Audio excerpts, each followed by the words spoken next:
Welcome everyone. Today my topic for presentation is algebraic extension.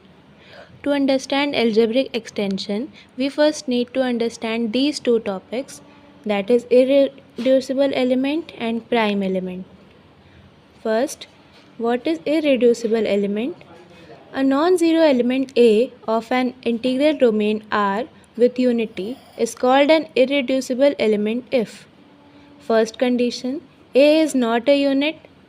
Second, every divisor of A is improper, that is, if A equal to BC and BC belongs to R, this implies either B is a unit or C is a unit. हम इसे ऐसे समझ सकते हैं कि अगर एक non zero element A है जो इंटीग्रल डोमेन R में बिलोंग कर रहा है, तो A एक यूनिट नहीं होना चाहिए, मतलब A का मल्टीप्लिकेटिव इन्वर्स R में एग्जिस्ट नहीं करना चाहिए, और A का हर डिवीज़र इम्प्रॉपर होना चाहिए। इसका मतलब अगर A को हम लोग दो एलिमेंट के टर्म्स में लिखें, दो एलिमेंट के प्रोडक्ट के टर्म्स में लिखें, तो इधर B यूनिट होना चाहिए या फिर C यूनिट होना चाहिए।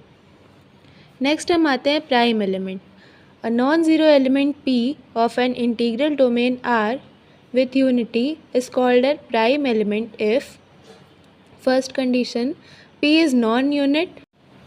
Second condition है if P divides AB then either P divides A or P divides B where A and B belongs to R.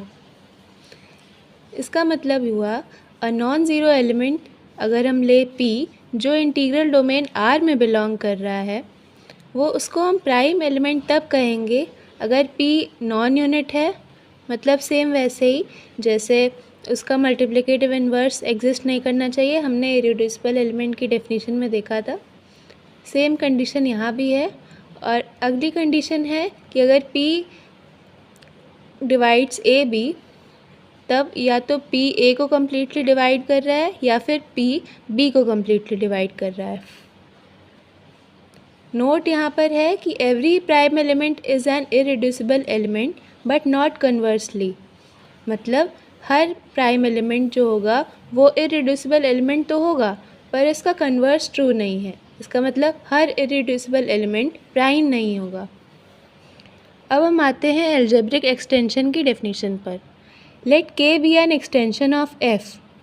An element A belongs to K is said to be algebraic over F if there exist elements alpha naught, alpha 1 up to alpha n where n greater than equal to 1 of F, not all 0, such that they satisfy the equation A naught alpha 1A plus alpha 2A square plus up to alpha n a n equal to 0, that is A belongs to K, is algebraic over F if there exists a non-constant polynomial Px belongs to Fx such that Pa equal to 0, that is A is a root of Px.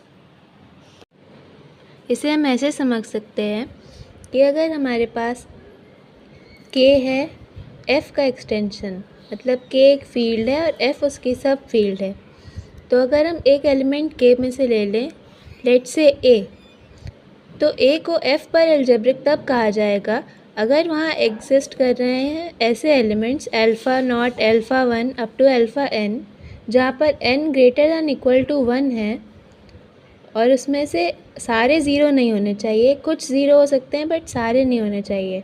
और ये सब अगर हम commute करा दे A के साथ तो इस इक्वेशन को सेटिस्फाई करना चाहिए, तब हम कहेंगे कि A जो है वो F पर अलजेब्रिक है। इस इक्वेशन को हम समझ सकते हैं इस तरह। अगर हमारे पास वैल्यू है n की 1, तो हमारे पास F के दो एलिमेंट्स आएंगे अल्फ़ा नॉट और अल्फ़ा 1, और तब हमारा पॉलिनोमियल बन जाएगा alpha naught plus alpha 1A, और अगर ये ज़ीरो के इक्वल आता है तब हम कहेंगे कि A अलजेब्रिक है F के ऊपर।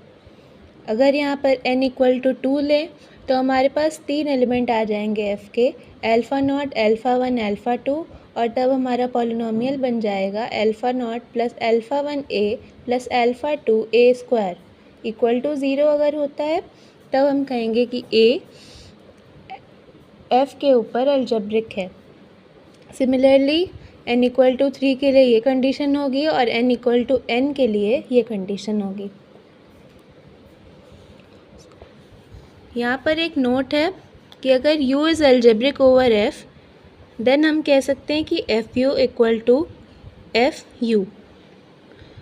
So here we wind up with our topic. Thank you.